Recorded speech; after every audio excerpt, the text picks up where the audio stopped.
அனைவருக்கும் வணக்கம். இவ்வளவு நல்ல வீடியோகளை போட்டும் எனக்கு சப்ஸ்கிரைபரும் இன்க்ரீஸ் ஆகலை, லைக்கும் வரலை, எந்த ஒரு இதுவுமே பயனும் இல்லை. காரணம் என்னென்னா, நான் பிறரை போன்ற ஒரு நல்ல வீடியோவை நான் அப்லோட் பண்ணுறது இல்லை. அதனால் நல்லதுக்கு காலம் இல்லை.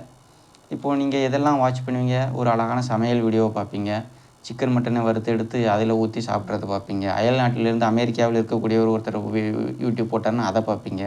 அப்படி ஸ்கிப் பண்ணிவிட்டு போயிட்டே இருப்பீங்க. ஆனால் என்னோடய இதை கேட்கும் போச்சில் என்ன பண்ணுவீங்க? இவர் நல்லது சொல்லுதார், இந்த நல்லதுக்கெலாம் எங்கே காலம் இருக்க போது இப்போது, அதனால் இதை ஸ்கிப் பண்ணணும் அப்படின்னு சொல்லி பார்ப்பீங்க. அதனால் சப்ஸ்கிரைபரும் இல்லை.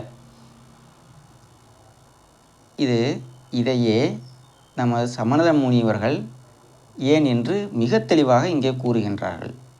நல்லதுக்கு காலம் இல்லை என்று கூறுகிறார்கள். காரணம், பழமொழி 400ல் கல்வியால் நல்லதுக்கு கல்வியால் எந்த பயனும் இல்லை என்று இருப்பவர்களிடம்